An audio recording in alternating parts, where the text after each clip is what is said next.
जय संविधान, जय भीम, महात्मा गांधी की जय। दी पब्लिक इंडिया में आपका हार्दिक स्वागत है। इस समय देश के लिए सबसे बड़ी चिंता का विषय है जो हमारे पड़ोसी देश में हो रहा है।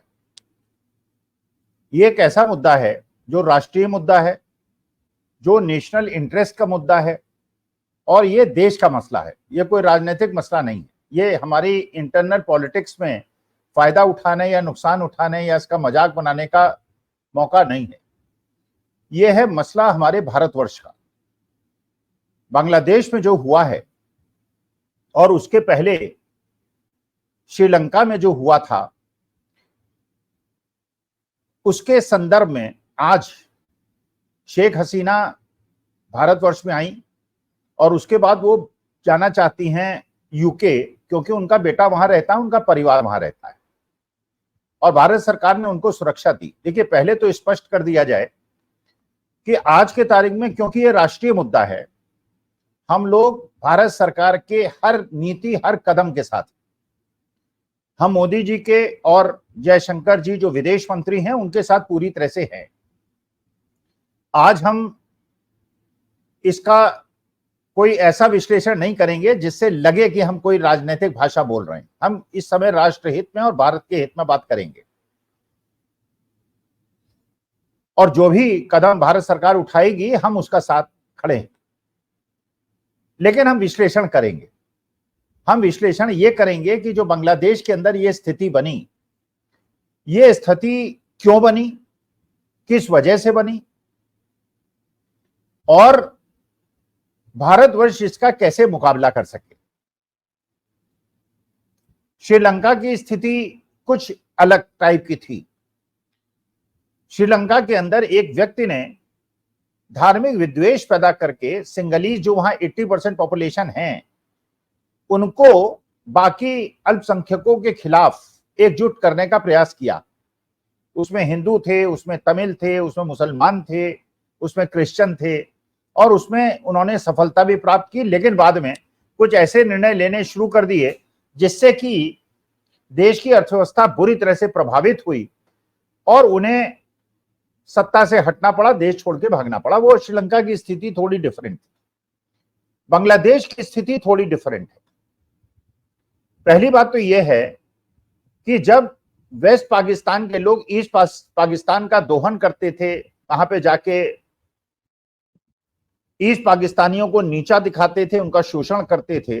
1971 में मैं बीएचयू में पढ़ रहा था, इंजीनियरिंग कर रहा था, तो हम लोग जो सूचना मिलती थी उससे पता चलता था कि बांग्लादेश में किस प्रकार का अत्याचार होता है और शोषण होता है। उस समय देश की प्रधानमंत्री इंदिरा गांधी थी और उन्होंने पूरे विश्व के बड़े बड़े मठाधीशों को अंगूठा दिखाते हुए बांग्लादेश को स्वतंत्र ही केवल नहीं कराया था, बल्कि उस समय अमेरिकन प्रेसिडेंट का फोन उनके पास आया, उन्होंने फोन उठाने से इनकार कर दिया। अमेरिकन प्रेसिडेंट ने मैसेज भिजवाया कि हम 7वां बेड़ा भेज रहे हैं बांग्लादेश बॉर्डर पे, आप लड़ाई रोक दीजिए। इंदिरा जी ने कहा कि नहीं रोकेंगे, ये हमारे पड़ोसी देश का मसला है और वी विल सेटल इट, और उन्होंने सेटल कर दिया और पाकिस्तानी आर्मी को झुका दिया। वो दृश्य आपने देखे होंगे, वो फोटोग्राफ देखे होंगे जब पाकिस्तानी जनरल सिर झुका के भारत सेना के जनरल्स के सामने खड़े हैं और सरेंडर कर रहे हैं। इलाहाबाद का रहने वाला हूं, तो इलाहाबाद में मैंने देखा था किस प्रकार से बाड़े के अंदर पाकिस्तानी सैनिकों को रखा जाता था, जैसे युद्ध सैनिकों को रखा जाता है। सारी मर्यादाओं का पालन हुआ था, लेकिन करीब 1 लाख पाकिस्तानी सैनिकों को, विश्व की हिस्ट्री में पहली बार शायद ऐसा हुआ होगा, देश के अंदर, और बाद में उन्हें छोड़ा गया। तो एक देश को 2 भाग में बांटना, और उस देश को बांटना जो भारतवर्ष का हमेशा से दुश्मन रहा है, ये इंदिरा जी की कुवत की बात थी। तो शेख मुजीबुर रहमान, जिनका बांग्लादेश बनाने में और इंदिरा जी के साथ कंधे से कंधा मिलाने के लिए उनका सबसे ज्यादा योगदान शेख मुजीबुर रहमान का था और उन्हें बांग्लादेश का राष्ट्रपिता भी कहा जाता है। उनकी पुत्री हैं शेख हसीना। जो आज देश की राष्ट्राध्यक्ष थी, कल तक थी, कल उन्होंने रिजाइन किया और उसके बाद वो देश छोड़कर भारत आई और शायद यूके की तरफ जाना चाहती हैं। अब बांग्लादेश की स्थिति को समझा जाए। एक तो बांग्लादेश की आर्थिक स्थिति को समझा जाए कि शेख हसीना ने बांग्लादेश की इकोनॉमिक सिचुएशन को कैसे हैंडल किया। शेख हसीना ने एक तो पहले धर्मनिरपेक्षता का ध्यान दिया, वहां पे हिंदू मुसलमान करने का उन्होंने प्रयास नहीं किया। औद्योगिक विकास में शेख हसीना ने कीर्तिमान स्थापित किया। जो उनकी विकास दर थी, और टेक्सटाइल इंडस्ट्री, लोग चाइना नहीं जाना चाह रहे थे, लोग भारत भी आ सकते थे, बांग्लादेश भी आ सकते थे, लेकिन बांग्लादेश के अंदर उन्होंने इस प्रकार की अवस्थापनाएं पैदा की कि लोग बांग्लादेश गए और बांग्लादेश का इंडस्ट्रियल डेवलपमेंट बड़ी तेजी से हुआ, इंफ्रास्ट्रक्चर बहुत अच्छा बना। तो एक पॉजिटिव चीज शेख हसीना के पक्ष में कि उन्होंने धर्मनिरपेक्षता, मतलब जो कट्टर इस्लामीकरण था बांग्लादेश का, उससे देश को अलग रखा। यह पॉजिटिव शेख हसीना का योगदान था। दूसरा उनका पॉजिटिव योगदान था कि उन्होंने बांग्लादेश के इंडस्ट्रियल डेवलपमेंट में सबसे ज्यादा ध्यान दिया। लेकिन उनका एक बहुत बड़ा नेगेटिव पक्ष भी था जिसका इस्लामी उग्रवादियों ने फायदा उठाया। शेख हसीना ने नई पॉलिसी बनाई कि जो स्वतंत्रता आंदोलन हुआ था बांग्लादेश का, शेख मुजीबुर रहमान की नेतृत्व में, उनके आश्रितों को, चाहे एक पीढ़ी के पहले के हों या दो पीढ़ी पहले के हों, उन्हें नौकरियों में और हर जगह रिजर्वेशन दिया।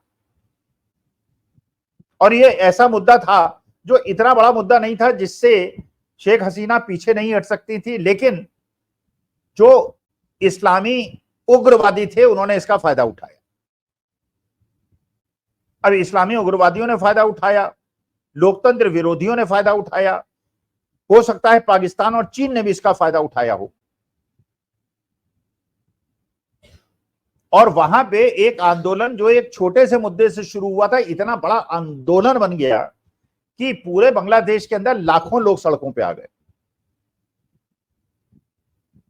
तो वो शेख हसीना जिन्होंने औद्योगिकरण बांग्लादेश का कराया, धर्मनिरपेक्षता का ध्यान रखा, लेकिन केवल इस वजह से कि उन्होंने स्वतंत्रता संग्राम सेनानियों के बच्चों को रिजर्वेशन दिया, और आरोप यह लगा उनके ऊपर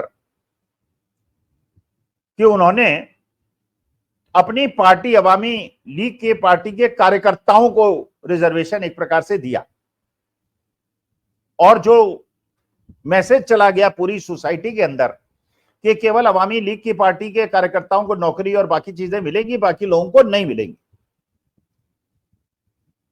और उसके बाद इतना हिंसक आंदोलन हुआ, और उसके बाद उनके पक्ष में बैठने वाले भी जो दल थे उन्होंने भी शेख हसीना का साथ छोड़ दिया। शेख हसीना को देश छोड़ के आना पड़ा। शेख मुजीबुर रहमान जो राष्ट्रपिता हैं बांग्लादेश के, उनकी स्टैच्यूज को तोड़ा गया। जैसे आपने बहुत सारे देशों में देखा होगा कि उनके जो टॉलेस्ट लीडर हैं उनकी स्टैच्यूज को तोड़ा गया। अनफॉर्चुनेट, क्योंकि मैं तो जानता हूं जवानी के स्तर पे था कि शेख मुजीबुर रहमान का बांग्लादेश को बनाने में क्या योगदान था, और किस प्रकार से इंदिरा गांधी ने चीन और पाकिस्तान और अमेरिका को इग्नोर करके बांग्लादेश का गठन किया था। तो मुझे ऐसा लगता है कि एक बहुत बड़ी चुनौती भारत सरकार के सामने है, जिसमें हम उनके साथ हैं। भारत सरकार के साथ उनकी नीतियों की कोई आलोचना नहीं करेंगे,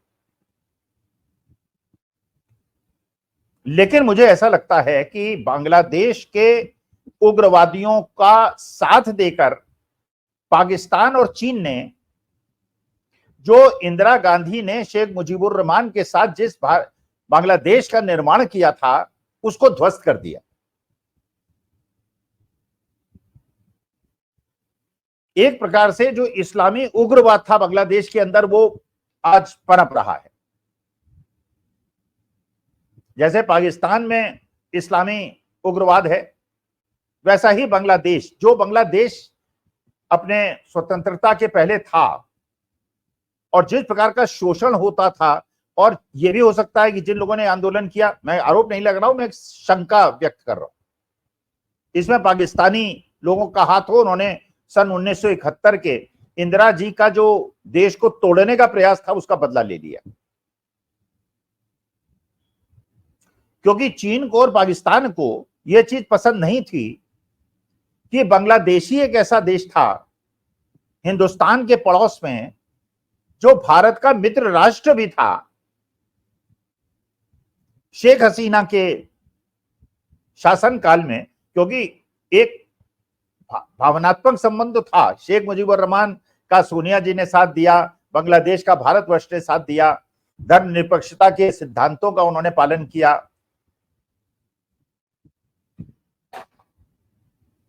तो शेख हसीना का सत्ता से हट जाना और इस्लामी उग्रवादियों के हाथ में देश में चला जाना और उसमें पाकिस्तान और चीन का दखल बढ़ जाना भारत के लिए चिंता का विषय तो है। और यह भी है क्योंकि वहां का जो बॉर्डर है, 2500 किलोमीटर का बॉर्डर हिंदुस्तान बांग्लादेश से शेयर करता है। तो अभी तक हिंदुस्तान के अंदर एक बहुत बड़ा मुद्दा हुआ करता है, अभी तक होता है, हर पॉलिटिकल रैलीज में होता है, और एक राजनीतिक मुद्दा भी होता है कि वहां से घुसपैठिए हिंदुस्तान के अंदर आते हैं। अब पोरस बॉर्डर, वॉक करके लोग अंदर आ सकते हैं, सुबह आते हैं शाम को चले जाते हैं, जैसे नेपाल से आते हैं वैसे ही बांग्लादेश से आते हैं। 3000 किलोमीटर के बॉर्डर को सील करना संभव नहीं है, और वहां पे अनरेस्ट है। अगर वहां पे अनरेस्ट है तो हो सकता है कि वो लोग हिंदुस्तान में घुसने की कोशिश करें। अब इसे रोक पाना, हम शुभकामनाएं देते हैं भारत सरकार को, मोदी जी को और अमित शाह जी को कि घुसपैठियों को रोकें, लेकिन एक समस्या तो पैदा हो गई है भारतवर्ष के लिए, एक सिर दर्द तो पैदा हो गया है।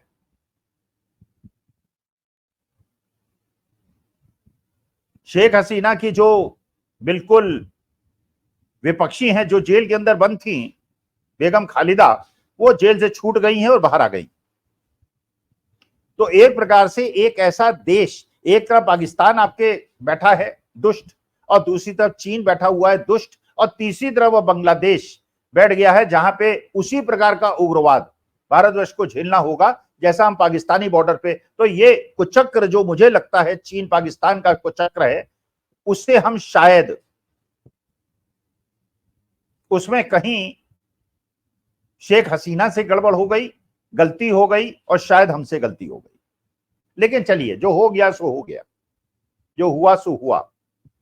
अब हमें माननीय मोदी जी से यह निवेदन है कि जो भी निर्णय लें वो राष्ट्रहित में लें, मजबूती से लें, पूरा देश आपके साथ खड़ा है।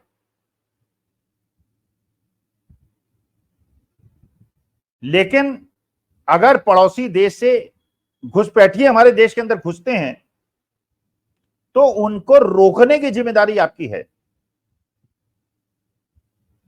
क्योंकि उसमें उग्रवादी भी घुस सकते हैं, क्योंकि पोरस बॉर्डर है। क्योंकि जो ये मुस्लिम इस्लामी उग्रवादियों के द्वारा सताए गए लोग हैं वो भी भारतवर्ष में घुस सकते हैं, और उग्रवादी भी घुस सकते हैं, और हमारे देश की आंतरिक सुरक्षा पे खतरा पैदा हो सकता है। आशा है जयशंकर जी जो फॉरेन सर्विस के अधिकारी रहे, अब विदेश मंत्री हैं, बड़ा अनुभव उनके पास है, भारतवर्ष को इस समस्या से बचाने का उनके पास कोई ना कोई मंत्र होगा। और मैं चाहता हूं कि आज भारत सरकार उसी प्रकार का निर्णय ले, कठोर निर्णय ले जैसे इंदिरा जी ने लिया था। और जो पड़ोसी दुष्ट राष्ट्रों ने ये षड्यंत्र भारत के खिलाफ रचा है, इसमें भारतवासी 142 करोड़ लोग मिलजुल कर आपके साथ हैं और उनके विरोध में खड़े हैं। इस समय हिंदू मुसलमान के नैरेटिव को जरा पीछे छोड़ दीजिए, हिंदू सिखों के नैरेटिव को छोड़ दीजिए। आज हिंदुस्तान एक परिवार की तरह, संयुक्त परिवार की तरह 142 करोड़ लोग मोदी जी आपके पीछे खड़े हैं। कृपा करके हमको अपना परिवार माने, चाहे हम आपकी पॉलिसीज के फेवर में हो, अगेंस्ट हो, और इस समय कपड़ों से लोगों को न पहचाने, और एक साथ मिलकर ये जो हमारे खिलाफ एक षड्यंत्र दुष्ट राष्ट्रों ने रचा है उसमें हमें विजय की कामना है। भारत माता की जय। जय संविधान, जय भीम और महात्मा गांधी की जय।